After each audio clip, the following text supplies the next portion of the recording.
welcome back to another episode of Detonation. We have Nick here. I'll let you pronounce your last name because I'm not totally sure how to do that. But you're all the way from the UK.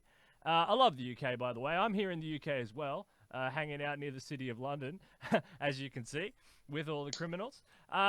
So Nick, first, what's your last name? And then we'll get into who you are. That's my name's not Nick Sobriquet.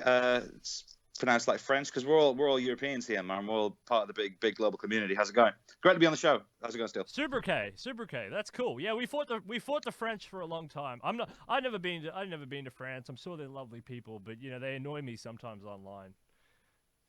So I did a talk in Paris middle of last year for a refugee conference about sort of storytelling, like getting the message out there, like winning market share and whatnot. They are crazy about their language, man. The linguistic purism in France. So they're viewed as part of their geopolitics, right? It's why Canada's still so terribly confused with the road signs. And there's a linguistic purism movement in the English language as well, but for whatever reason it never took off because they're asking you to call your umbrella a rain shade and whatnot. So, I think there's a lack of pragmatism there. I think let's just stick with what works. Yeah, absolutely. All right, so let's get into your history because you have a cool history, and you wanted to be a candidate for the USTP.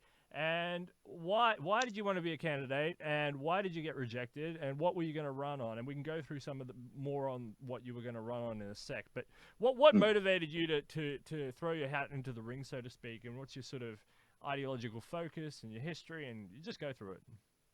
Well, because I'm a proud American patriot, Steele. I'm here for. Can you not tell I'm here to do my bit for the home of the free? No, so I'm a writer, a performer, transgressive artist, occultist, and what have you. And I've known Rachel Haywire, who we'll no doubt come on to sooner rather than later, for a number of years. And she edits a magazine I write for called Trigger Warning. You should check out that now.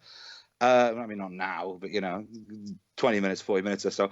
But so Trigger Warning kind of rose and fell over the time. And as it kind of rose again recently in the last 6 months or so, that was a point at which Rachel was running for the to be the nominated candidate for the USTP, the US Transhumanist Party. And, you got to earn brownie points with the boss, right? So I came on board to help with communications a little bit and what have you. And then, so you've covered it a lot on the show, Steele, and there's better, more informed voices than mine that people should go and listen to. But for a situation to come about whereby a party decides to not to take a complete mulligan on the primary and not just open doors to new voters, but to new candidates, it stank to me. It absolutely stank to high heavens. So there are a few of us knocked our heads together and said, well, look, like I think. Not to name names or become kind of divisive or kind of combative in any sense, but it does look a little bit like they're trying to starve my candidate out by extending the primary and forcing people to allocate resources. That if you're a working class candidate standing up for kind of grassroots democracy, then you might not have these resources. You can, in theory, just get starved out of the process. So a few of us got together and we said, look, like we'll put some crackpot shit together because that's who we are. We're the crackpot outsiders. We don't have to be right. We don't have to kind of put anything forward that would work. We're just the ideas guys. So we'll come up and we'll run in candidates of varying degrees of severity. And so I put my name forward and I was rejected. Not because I'm British. I may or may not be British. And I don't want to answer any crackpot conspiracy theories about my birth certificate, but that's not why they shot me down. I was shot down because I decided to run on a platform of national Bolshevism, which apparently completely at odds with the platform of the Transhumanist Party as it stands. Go figure. So what is national Bolshevism for those out there who are wondering? If you want to run on a platform, what is this national Bolshevism you speak of? National Bolshevism is a meme. It's a meme whose time has come. So it comes from Alexander Dugin, who you've spoken about very briefly on the show recently, and I have to stress that Dugin now is this kind of creepy Rasputin master wizard figure, which that's a good market if you can break into it.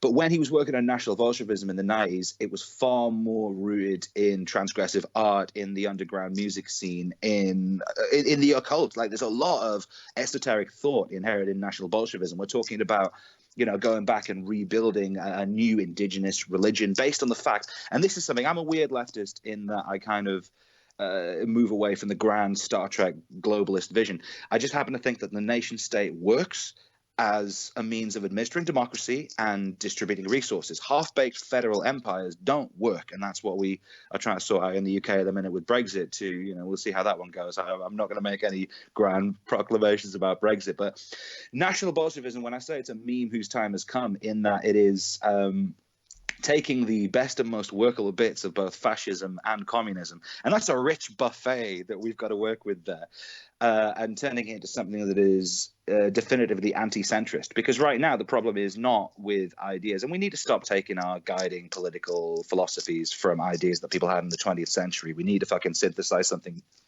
Pull my headphone out. We need to synthesize something new.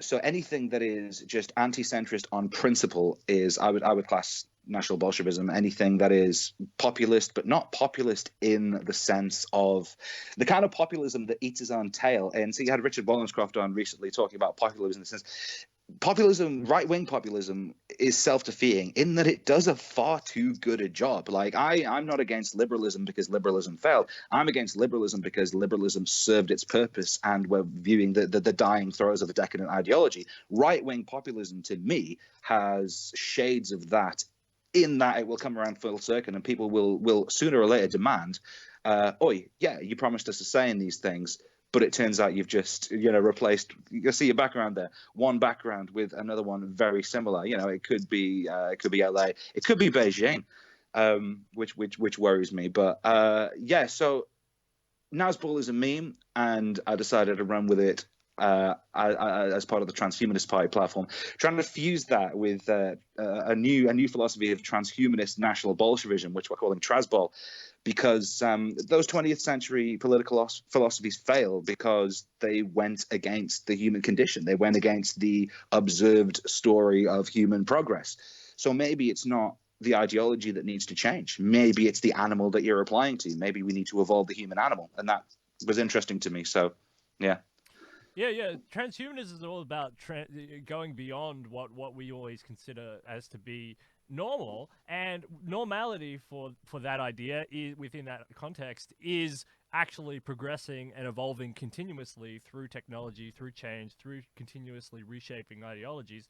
And what I always kind of saw the populist movements, right down to Farage, as is a kind of a neo-reactionary conservative movement to sort of save liberalism from itself. So you go from Brussels, which is a European Union project, which is a centralized project, to a European Union of nation states, which is also, it's a decentralized platform. It's a decentralized network of countries that are all working together in harmony, in humanity, in order to advance themselves and put their people first. Eventually you're going to end up with complications when that happens, but with the, say, migrant crisis, or with greater geopolitical threats like Russia, or with greater geopolitical threats like Turkey or North Africa to a lesser extent, sometimes even the United States, that these individual national interests can actually unite together as a fearful body, as opposed to, say, a body that's a centralized body under Brussels. What say you on that? Do you see the neo-reactionary populists, say Nigel Farage, as a sort of rebirth of liberalism in a sort of funny way, or do you think of it as tearing down the structure, and like he says, change politics forever in his slogan? So I think there's far too much social conservatism inherent in the anti-EU movement for it to be kind of a resurgent liberalism. I hadn't considered it as such, but I'd have to say probably not, in that I don't believe you can put the genie out the bottle. Like, liberalism has smelled blood in the water, and it's seen the end goal of its own self as this, as I say, this Star Trek kind of super everyone's together, breaking down any kind of dialectical tension between nations.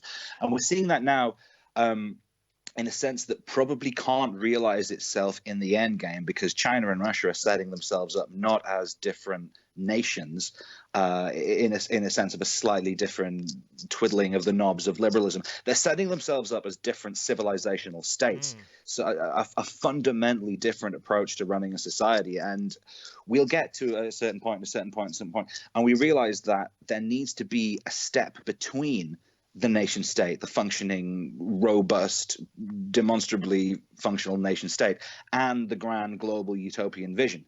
And I think what the EU is doing is it's laying itself a groundwork for being part of that next step, but not in a way that can resolve itself.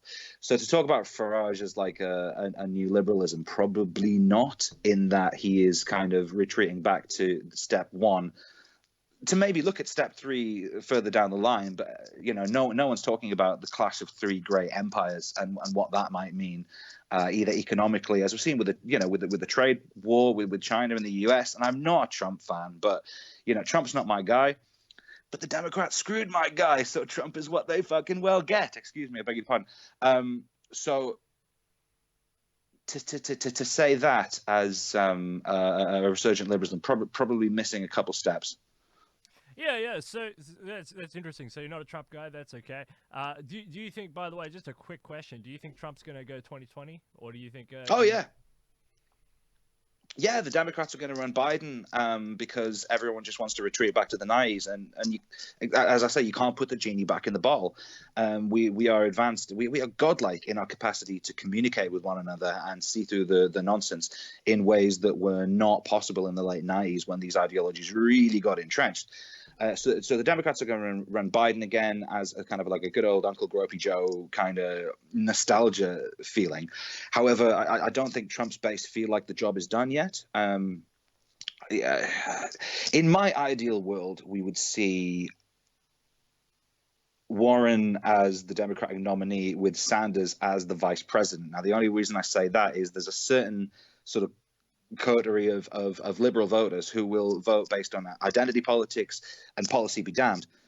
So we give them a woman, albeit one with good policy in Elizabeth Warren, for something to be like a vanity vote for. With Sanders obviously as the bulldog holding her to account. That's not going to happen.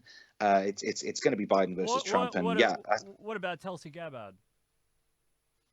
What about her? I don't think she's done enough to differentiate herself between the real big hitters on a platform that will appeal to, unfortunately, as I say, people who are still kind of looking at things in terms of 20th century philosophies. So you think so yeah, this is interesting. So why, like on the left, yeah, you guys are struggling. That's been the talk of this last 6 months, is like with this Democratic primary, it's been a struggle. They don't really have a proper voice. The big working class voice is Bernie Sanders, but he's weak on Israel supposedly because he's being Jewish isn't enough, I guess. So they're struggling in that way, right? They're just struggling on every front. I mean, Biden, he's got the creepy Joe meme, and he's, you're right. It's a sort of a throwback to the 90s, a throwback to Obama, vice president. Maybe Obama's influencing him. That's a feel-good thing.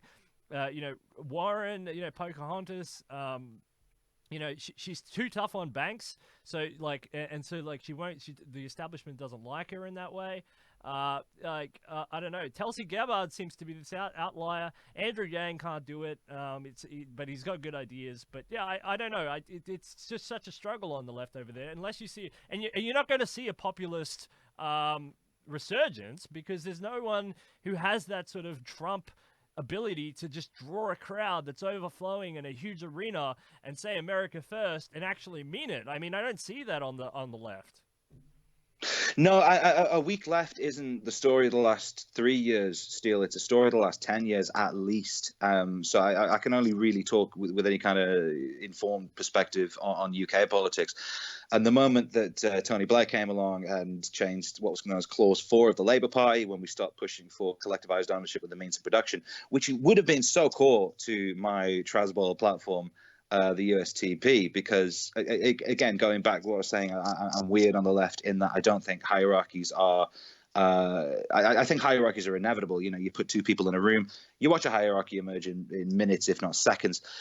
So for a populist leftist candidate to come along at the minute, I mean, we've got Corbyn, and he's ended up he's outlasted, I think it's 3 Tory party leaders. He's outlasted 9 UKIP party leaders. Now, UKIP is supposed to be the premier kind of populist voice, and for a leftist candidate to outlast 9 party leaders on that side of the fence, it speaks to a lot of potential to my mind. I think these ideas are definitely there. But to be honest, from my perspective, I'm just kind of kicking back, letting right-wing populism do our job for us.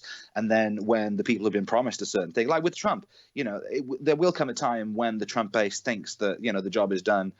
Oh, hold on, a lot of the stuff that he promised us has not materialized. Then, okay, we'll be open to talking about, were you a comrade all along and you just got hoodwinked by somebody with better PR? But I'm happy to let the dialectic kind of resolve itself at the moment, because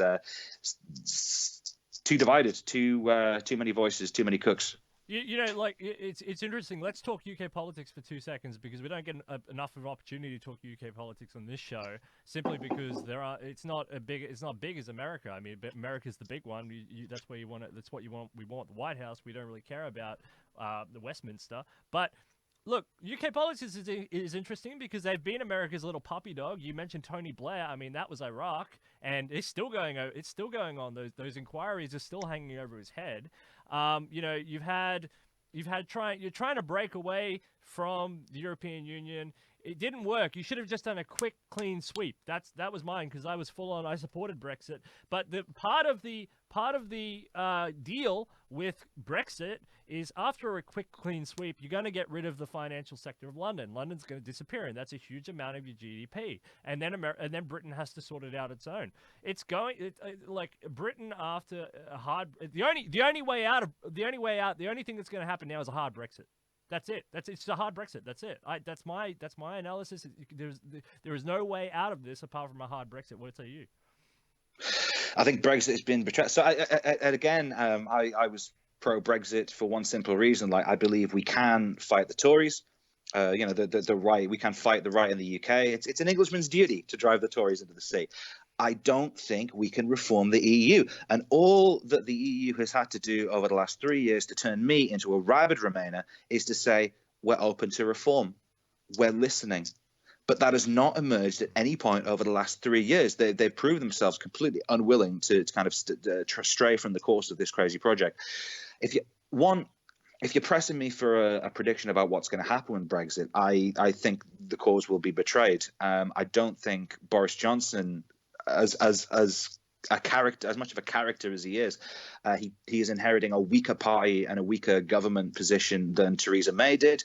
And the time for making it happen was the early days of Theresa May's prime ministership. Yeah, I know. Yeah, you're right. 100% right on that. And they dropped the ball exactly as you say. So what I'm thinking is going to happen now is we have our super centrist liberal kind of what Martin Luther King talked about when he spoke about the white moderate who prizes peace over justice. That in the UK right now, the Liberal Democrat Party, they're enough of a resurgent force to make our ostensibly leftist opposition kind of sit up and take notice. I think probably we're going to see a no confidence motion in the Boris Johnson government. That's going to be followed by a caretaker government with Jeremy Corbyn immediately calling a general election, because that's what he wants. That's what he wants, right? For Corbyn, it's do or die. He needs that general election to kind of get the public confidence away from the Tories. And unfortunately, that's going to result in unfortunately for what I see to be the natural destiny of our people is we're going to result in a Labour, Scottish National, Liberal alliance, a condition of which is going to be a second referendum, which is just going to have all the resources poured at it in a way that they didn't in the kind of globalist hubris of the first referendum. Like everyone thought that we were going to be good little boys and girls and vote to stay on the plantation. And it didn't work out like that. So now they're scared. Now they're on the run. And I don't think they're going to make a mistake a second time. However, that course of events should terrify liberals. It should terrify anyone who one day might want to change the course of the country, because if you ever really want to, and it clashes with the interests of the merchant caste, it's been shown, it's been proved to you in concrete terms that you cannot do that through peaceful democracy. So what else are we looking at? But what you're suggesting is highly undemocratic. I mean, there was a vote, and it was said leave, and now they're trying to reverse that vote. That's highly undemocratic. Do you think so? 1,000% agree. 1,000,000% agree. So what happened? What happened to democracy in Britain? What happened? Why is all of a sudden it's dead? That's a damn good question. And I think the way to fix that, the way to revive it, because I think democracy does exactly what we tell it to, and democracy lives as long as there is an active and engaged populace. So the way we reconcile that is to go back to square one, go back to the grassroots, go back to looking at fringe, transgressive political movements who have some dynamism, who has something to really say for themselves. And this was a big thrust of an article I wrote for Rachel Haywire's trigger warning, was my envy of the alt-right. The way we want on the left to be part of a dynamic, forward-facing movement with some fucking flipping balls behind it. The left speaks a lot to the brain, a little to the heart, but nothing to the balls. And that is how you take a movement forward, which is why I came on board with the USTP to kind of drag it back full circle to kind of the thrust of the discussion. I see nothing of the coming man in any of the current mainstream political British politics. And unfortunately, that means Corbyn as well. I was the biggest Corbyn cheerleader you'll ever find, but he's given it to Remain. He's given it to the globalists. He's given it to the liberals. 30 pieces of silver, Steele. Yeah, so let's talk about this. So what, you don't think Antifa has gumption? You don't think Antifa's doing enough? To a point, yeah. I think they're out there. Liberals have created a situation that doesn't just enable fascism, but demands it. And then when actual Nazis. So I'm living in Cambridge at the minute, like Cambridge being everything that you think it is. It's very, white picket fence, privet hedge. Like there's a lot of great stuff being done here. The tech startup scene is fantastic. The university is this incredible dynamic force. However, culturally, super middle England. So when actual, real, yes, we are Nazis turn up to the streets of Cambridge, having been enabled by liberals, and the liberals I find on the streets, ready to beat them back. It's the Antifa boys, it's the socialists. So there is some dynamism there. There is I think, desire to plug into something greater. I don't believe Antifa can transfer to real political change on its own. They are men who need a master. They need something to kind of. I'll tell you from the right's perspective, the problem with Antifa is they don't really have an idea, and they don't have very good PR. See, they're too easily fall into this trap of looking like thugs, and so they don't have a look. They don't look like an idea. They just look like an arm of some left-wing organization. Which it turns out they pretty much are. They're just brute thugs. If you examine it. But is there something deeper going on within the Antifa logic, within the Antifa philosophy that they don't get out there, that they're trying to explain to people? Apart from you're a fascist, you don't have free speech anymore. And I understand the whole fascism thing. It goes back to Russia. It goes back to the Soviet Union and others, where they called pretty much anyone who wasn't part of their system on this working class relationship of fascists, because you weren't aligned with the ideology, so to speak. So what do you think? What's up with Antifa's PR and their thug-like external behavior? I would debate thug-like. Violence is terrible, and I fear it, and I abhor it, but it's a tool like anything else. There's no inherent moral judgment in the application of violence. What I will say is a leftist failing is that we have tried for so long to be a purely kind of morally led movement, and we're not engaging with policy. You should vote for leftist causes because it's the right thing to do, which is a great start.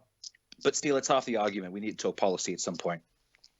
Now, again, where I see right-wing populism sowing the seeds of its own downfall is that they're trying to moralize as well now. You get these capitalist bros talking about the natural rightness of the free market and how, freedom, whether it's a good freedom or a bad freedom, whether it's such as someone's got a gun to your head, do this terrible thing, or I'll pull the trigger. You have the freedom to say, pull that trigger. The right is trying to moralize now, and it's moving into a space which it can't necessarily, I believe, maintain. Whereas the left, to me, is within the next 5 years going to be the more dynamic force, because we're slowly being dragged to the point where we need to talk about policy. We need to talk about affecting people's material reality, not their fluffy wuffy feelings. And regards, where does Antifa fit into that? I think there will be a violent resistance from the entrenched right that will need to be met on the streets. You know, I'm a direct action guy. I'm a transgressive artist. I'm a performance poet masquerading as a political pundit. So for me to talk about Antifa, like, I've got to be like, you know, I'm right there with them.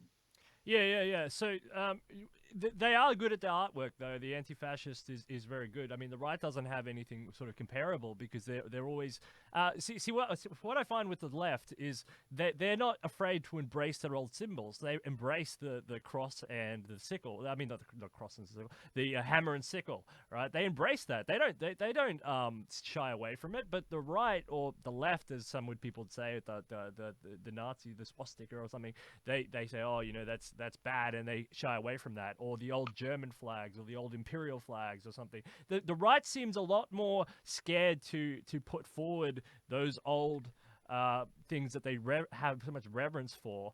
And the left, it doesn't seem to care. It says, you know, like, and if you do look up, if you do add up the death toll, I mean, the left, the communists, they killed a lot of people, but you know, they don't sit there and go, oh, you know, we're not going to rally behind that because so many people died behind that. They openly go out with it, but then the right goes out and they get shamed by the mainstream media because so is it the mainstream media that's holding the right back in fear in these ways, and that's why they're inventing all these new symbols and all these new things to represent? Why does the left feel so comfortable rallying around the hammer and sickle, for example?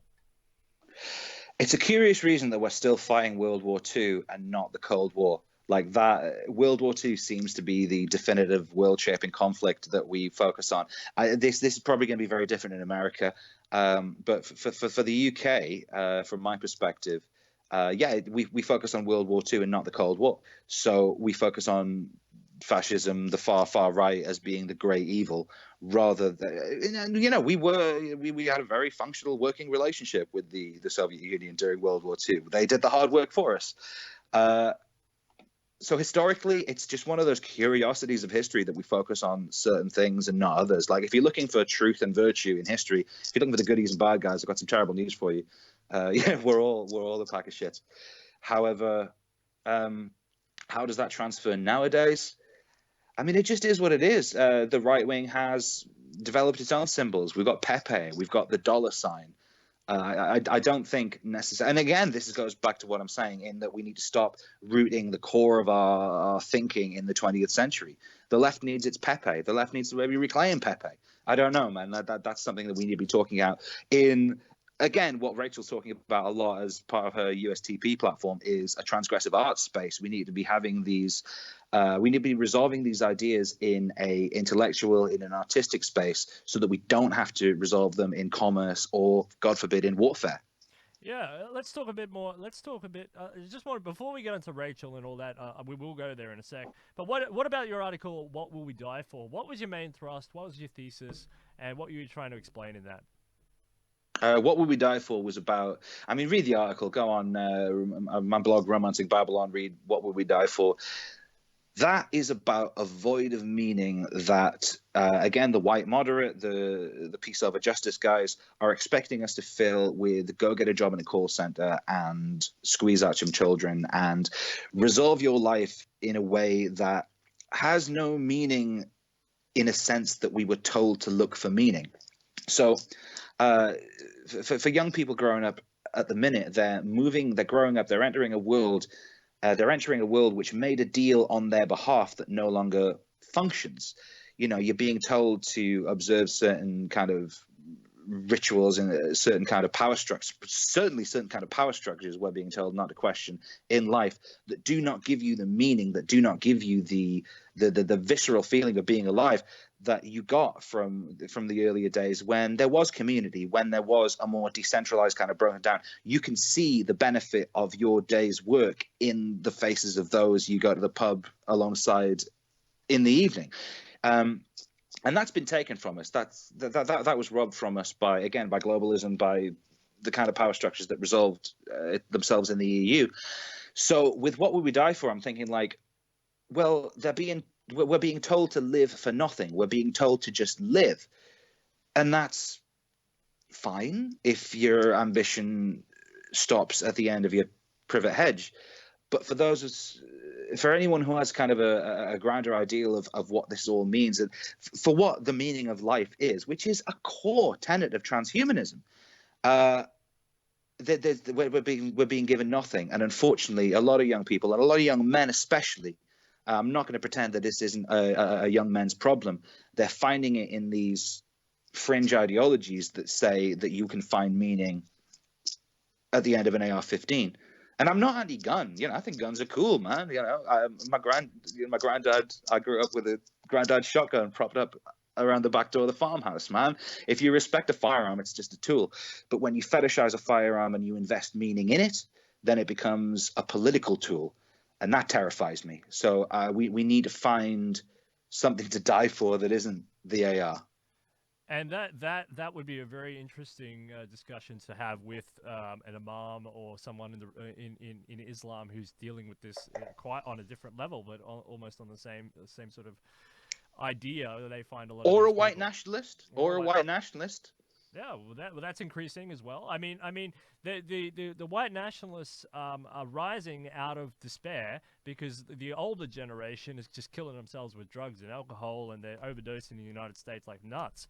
But the younger generation is saying, "Hang on, why are we doing this?" And I think it is that devoid of meaninglessness when in America, the stats all show it. White men are just dying out like an old dying breed of cattle or something. But the younger generation is saying, "Hey, we have to actually find some sort of reason to, to rise up and defend what we have."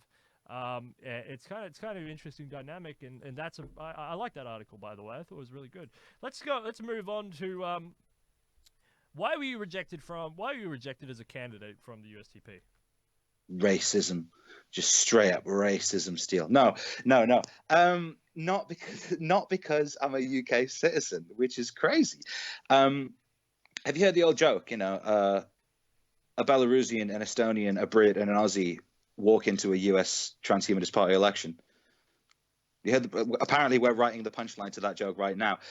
So I was rejected because, according to the central party kind of administrative authority, the ideas of National Bolshevism are incompatible with the ideals of transhumanism, which is absolute nonsense because nobody knows what National Bolshevism means. It's a meme, mate. What I think my application was rejected was on two grounds. One, I'm a Rachel Haywire supporter, and they're rejigging the party to try and have a little bit less Rachel Haywire, a little bit more technology and policy, and a little less culture. And number two, because there is this desire for control, and I'm not gonna badmouth the party because I think there's a lot of great discussion that they're provoking, a lot of great work being done. My problem with the US Transhumanist Party is a sense of squandering that potential. There is, I think, a desire within the party structure to kind of dictate what transhumanism means, which for a body that size is silliness. Okay, so they've mandated life extension be an essential part of any candidate's platform, and that's fine, I think. I'd struggle to find any transhumanist who would disagree with life extension as a very necessary part of the platform. However, the fact that they would mandate that is worrying in a sense that how far do we go down the line before the biohackers come up against the AI guys, and then the party has to make a decision based on which of those factions is preferred, which have privilege, and which are persona non grata. I think the job of the Transhumanist Party should be to decentralize and democratize the discussion about what transhumanism means, to the point where we're having like kids in primary schools having just spitball crazy discussions about their dreams for the future. We need to decentralize to the very most fundamental level, and then have a collective discussion rather than some kind of Sheldon Cooper policy larpers. So, okay, let's talk about Yohanan Ben Zion is the perfect example of somebody who really wants to talk about policy to the point where they exclude, I think, any kind of cultural or any kind of propaganda. He's undoing his own propaganda. So what he wants to do, he wants to incentivize voters with tax breaks. Great, you've just tiered citizenship, mate. Brilliant. You've immediately created a first and second class citizen. Which, hey, let's have that discussion, right? Let's have that conversation. But let's couch it in terms of the benefits of citizenship, of our duty to the community, and it's almost a 12 rules for life kind of point to make, to talk about duties and responsibilities rather than the left's traditional rights and privileges. Well, maybe as a leftist, you have a duty and responsibility to protect the rights and privileges of others. And that will come via not tiering citizenship through tax incentives for voters, Ben Zion, Jesus Christ. And that's the kind of thing that I maybe want to take a step back from with the USTP, which is why I'm so in support of Rachel, because she's a populist candidate. And how far fallen are we when we see populism as a dirty word?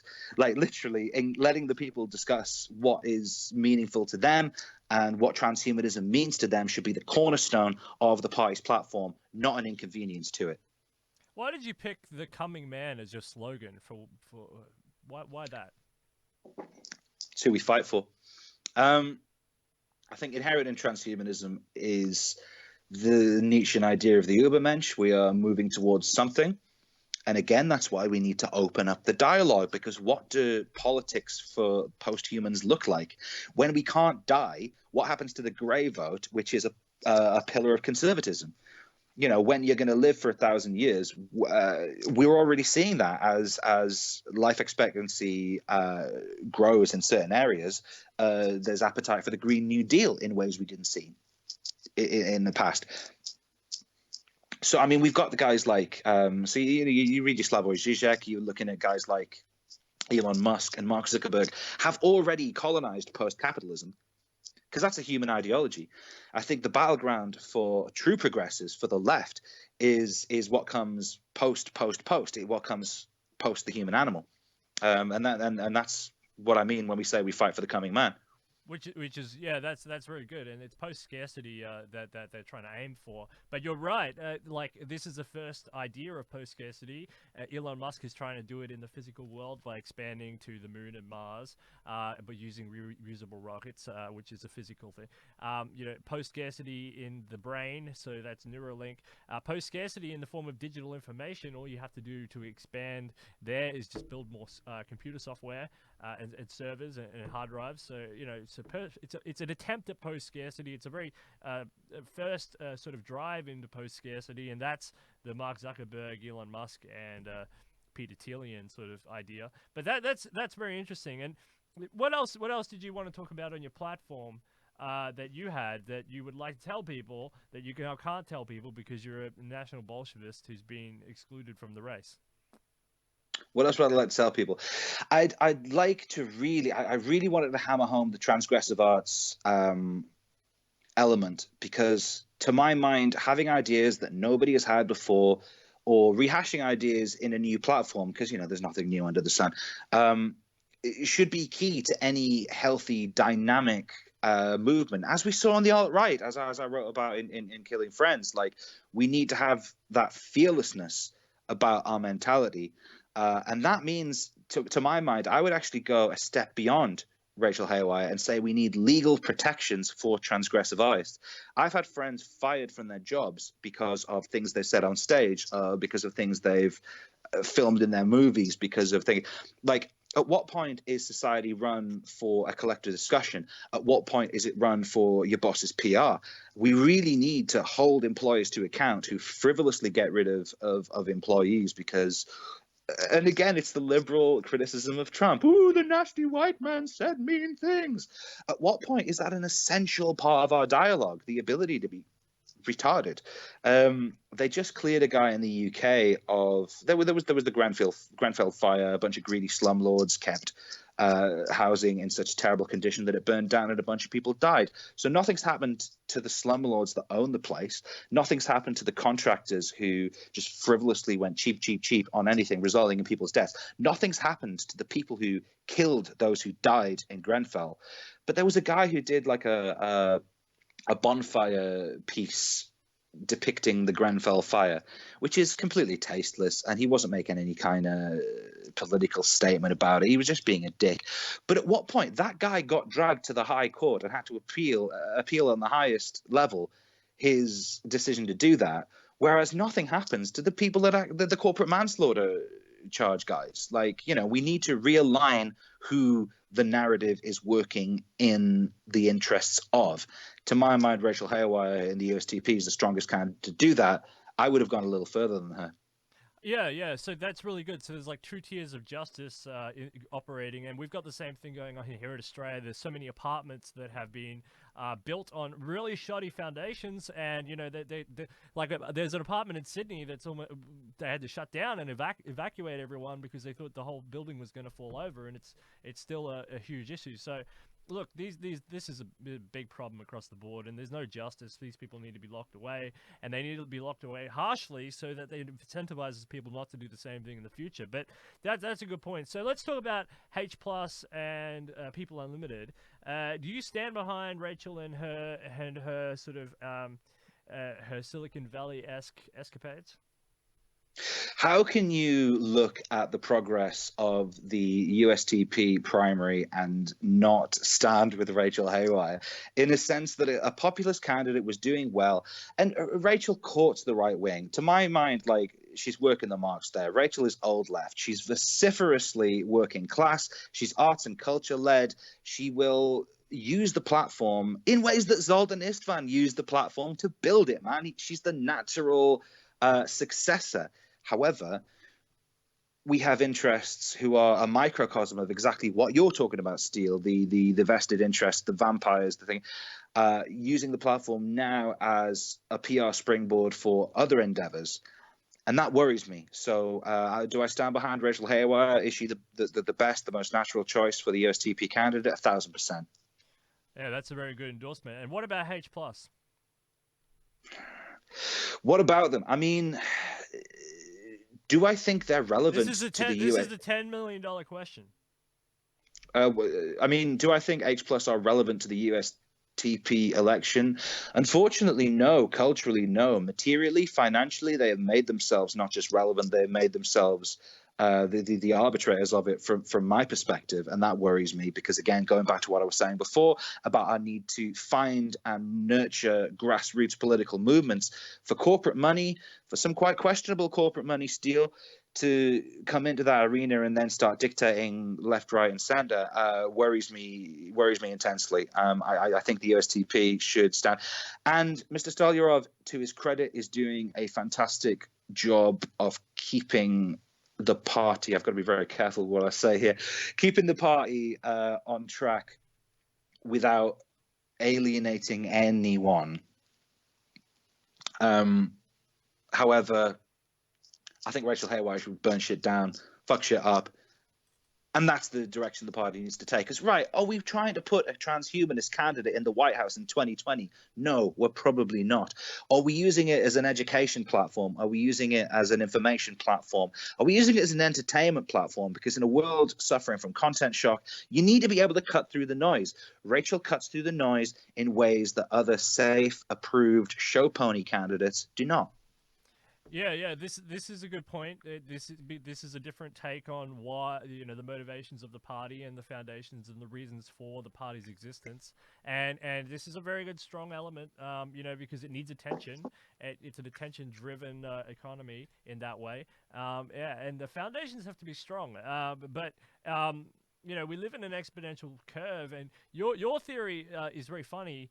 Very good, because if you ask someone like Richard Borkencroft, who came on last night, he's talking about the old left going back to the post-World War II era. So he's still blaming the left that goes on for 45 years or whatever. But you're talking about these smaller changes of 2 or 3 or 5 years. You're saying that, the left was in charge, then we had Brexit, and now the left will be in charge again, like a shorter time span, a shorter sort of time horizon on these left-right changes. Do you think that the same thing is true in the Transhumanist Party? Because you can write in on your own platform what you want to. So if you don't want to focus on life extension so much, you can write that in. But it's up to the members to decide which way it flows. You know what I mean? Yeah. I wouldn't say I've argued that the left has been in control at any point for the last 20, 30 years. I think like corporate centrists have been in control. That's why they got so much, why they were allowed to get so much done. But for the Transhumanist Party, its future as I see it, tricky. It will depend on the outcome of this election. Will the visible message that we're giving be that a working class candidate came up with ideas to engage a broader voter base, or is the message we're giving that people are rewarded for being late corporate entryists? Imagine talking about corporate entryism in 2019. That's insane. That's like a leftist. They called every Corbyn supporter a leftist in 2017 when he really took the fight to Theresa May. So to talk about corporate entryism, to me, is interesting in that it suggests that the bourgeois entrenched interests, they might be on the ropes still. They might be on the run. If they have to then turn up, Darth Vader style and sort stuff out in these fringe political movements, maybe we've got them worried. I'd like to see that resolve itself. Yeah, that's really interesting, and it's corporate entities that shadow these governments. They have the money. Banks, ultimately it goes right back to banking, and then for example, the Federal Reserve has shareholders. I mean, that should tell you everything you need to know about the world. They have shareholder meetings. These banks hold shares in the Federal Reserve, and it all flows on from there. They're just arms of, and they dictate policy. They dictate, so. You don't even need to go to the Federal Reserve, right? So I was waiting for the bus the other day. That's how the big boys play. That's what I'm trying to say. Continue with your bus. Oh, yeah. 100%. But that octopus stretches down to the street. So I'm waiting for the bus the other day, and these two little old ladies in front of me clucking away as little old ladies do. The bus is very late, so they grab this guy, a driver of another bus, says, "Oh, where's the bus?" He just looks at them and says, "Buses are run for the shareholders, not the passengers," and walked off. If that's happening to little old ladies waiting for the bus, what hope have we got at the highest level of government? That's why we need to go back to the drawing board, nurture these fringe movements, give people a clear message that they can get involved and they can have some agency and some control over their own destiny. Otherwise, we're all just standing at the bus stop, man. Yeah, that's a really good point. And for the UK, people might not know, but they've privatized everything except they're trying to privatize the NHS. They've privatized the bus service, the railways, the port infrastructure. Everything has been privatized. Everything has been offshored to, I don't know, corporates and other governments and everything. So you've been hollowed out in a dramatic way. You're not a UK citizen, but the UK has been hollowed out in a dramatic way.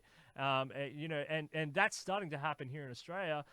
It's starting to happen, and we don't want it to happen. So if you're on the right and you're like one of these free market right radicals, sometimes you have to get behind the government owning stuff in the national interest, because you pay taxes and it turns into public property.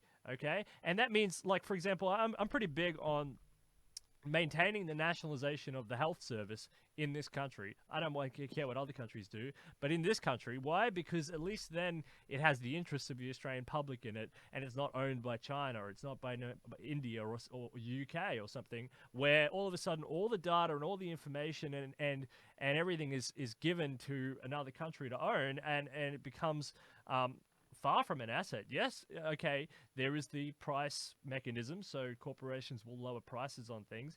But, if you can turn off some country's health service at the flick of a switch because you own it, forget about hacking and everything else, just because you own it, if you can just turn it off, that gives you a massive political tool, political weapon over that country, and then that country has to bow over to you and make concessions in other ways. So, if there are certain limits to this free right radical privatization stuff that you see. I'm not saying all that. I'm a capitalist, so I'm not saying it's all bad. But look at the UK as an example of how you end up in a shoddy system when everything is privatized. It's everything's falling to bits over there. And Thatcher sold us to the Chinese, man. I'm from the Pit Villages. I'm from a little village up north, 1,000 people. You walk 50 yards that way, you'll find a mine. You walk 50 yards that way, you'll reach a farm. And that culture, my people's dignity, was sold to the Chinese in the 80s, man, in ways that America, certainly large parts of Africa now are only starting to wake up to. You can drive down a highway in Africa and all you'll pass are billboards saying China built this road. Oh, don't you have to thank? Oh, aren't China your mates for building this road? And it's propaganda. I'm not anti-trade, Steele. I'm not anti currency. I'm anti-capitalism. Capitalism is not currency. Say it with me. Capitalism is not currency. So if something, if you're shotting a good over the border to someone who needs it, that's fine. But stuff like the EU, which takes one economic set of policies, a German set of economic policy, so that's price fixing, inflation phobia, and applies it to 27 economic contexts. Come on, man, that is not trade. That is absolute hard-boiled imperialism. And we're seeing it in ways that, and the capitalist argument is pragmatism, that it works. Well, it doesn't work. It demonstrably does not work for the majority of voting people. Otherwise, we would not see populist resurgences. So to the right-wing populist, to the ANCAP bro, I say, great, continue, doing your work, undermining these grand narratives, these huge global structures, but be aware that at some point you're going to have to expect us, the leftists, turning up and saying, people wanted something when you convinced them to vote for you, so now's the time to pony up. Yeah, and Europe is, you mentioned the name, it's Germany. So Europe fundamentally is France and Germany, and they play every other country off against each other in order to manipulate the euro to their design. So, for example, you mentioned it, Germany is a big giant exporting country, and to maintain its exports, they have to destroy other Mediterranean countries like Greece in order to deflate the currency, in order to the hell with that. Yeah, and again, this is a big building block of the left-wing case for Brexit. We do not want institutionalized debt colonialism like Greece, like Italy. Keep your eye on Portugal because they're next. We do not want that done in our name. So to say take back control is a trite slogan. It is, but in every generalization, there's an ounce of truth. Yeah, absolutely. All right, so we're coming up near the end of the show. Let's just go. So summarize yourself, who you are, what you stand for, and anything else you want to tell people, especially to the USTP leadership and others who are watching. To summarize, my name's not Nick Sobriquet. I'm a writer, a performer, occultist. I am a transhumanist. I am any ist or ism that looks at the status quo and feels a profound sense of dissatisfaction.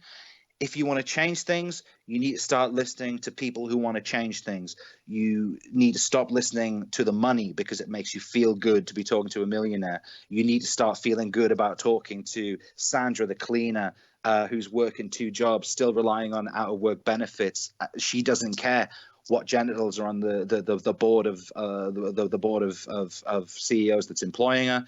You need to start listening to people. And if you call yourself a populist, you need to start being populist and coming up with solutions for the people rather than more corporate interests, because otherwise you will be held to account. Yeah, I always said the way to wake up a leftist is to take them back to their working class roots, because all these other issues, these progressive issues, are all wedge issues in the progressive sphere, in the leftist sphere, and they've forgotten their true roots. Bernie Sanders, for example, is trying to keep it alive desperately, but and it's funny because the more the right gets agitated, the more they double down on, I don't know, transphobia or LGBTQ stuff, and we're talking about minority 1 or 2 people of the percent less of the population that ends up annoying all the other percent of the population on a almost non-issue. You know what I mean? So the left really needs to wake up to itself, especially on working class rights, especially on workers. And I think arguably it's because they've been in too good a shape financially over the years that they've forgotten their working class roots. They've been too powerful. That's just my perspective. And it's not a terrible perspective. I would say the people that have been presenting themselves as the left for a number of years would be more accurately described as left liberals, and that comes with its own sphere. To say to wake up a leftist, remind them of their working class roots. I'd say if they ever forgot their working class roots, they probably weren't no leftist still. Maybe it's time to purge. Maybe it's time to really draw a line in the sand and see where people's principles are, see where they want to move policy, and then let's see who had a certain kind of set of moral principles overall. But I would say, having been an impassioned observer and a concerned citizen for a number of years, this free ride that the alt-right has had on kind of dynamism, on kind of PR grounds, that's coming to an end, and something will arise to replace it. And stay tuned. Yeah, you're definitely right. It's pitted out in the last 6 months or to a year or so. It's definitely pitted out a lot. It might come back a little bit with Trump nearing the zenith of the election, but you can't pretend to be on the edgy side of the dialectic when your man is in the White House. I think maybe Trump's as good as it gets for you guys. Yeah. I totally agree. Once you're established, it becomes very hard to play the underdog and play the little man. So it's kind of the truth. So anyway, but different countries, you will see different dynamics. But the U.S. is mainly where we have to focus. But Europe is a whole different another topic with the Eurasia and the migrant crisis and stuff. But even now, I mean that mostly has almost ended. There's hardly any migrant issue going around right now. It's not on the tip of everyone's tongues like it was back in 2015 when everyone thought, whoa, because of Obama's war in Syria. So yeah, it's interesting. But the problem hasn't stopped. So the migrant issue is such an insidious one, because we're looking at people, and it's a very it's a very bourgeois perspective to forget that your livelihood might come from the earth, right? But for such a huge percentage of the world's population, still their fortunes are tied to the livelihood, to the richness of the soil. So if that soil starts to burn up beneath your feet, you have to move on. You have to move on to a point where there's still some arable land, and your class. Then there's no such thing as a climate refugee in any kind of international parlance, when most of this movement is caused by the planet dying, by the ground scorching, by what was once rich, fertile soil dying. So we really need the immigration issue isn't something I've talked on hugely today, but it's something we need to really have like a fundamental reassessment of our language concerning it, because a lot of these guys are climate migrants still, but there's no language for it. We view them as economic migrants, which is true in a sense, but it's not the whole story. Yeah, no, I totally agree. There's a huge issue there with the climate and the refugee crisis, and it's all it's tied into agriculture, and I totally agree with that. So not to say that wars aren't part of it. It's a whole big issue, but yeah, there is a big issue there. Thank you so much for coming on Detonation and espousing your views on Haywire, on National Bolshevism, on the alt-right, on the alt-left, on Antifa, on a whole host of subjects. So thank you so much. Das mir, Transball will prevail. All right. Thank you very much, Nick Sobriquet from Thank the you. UK.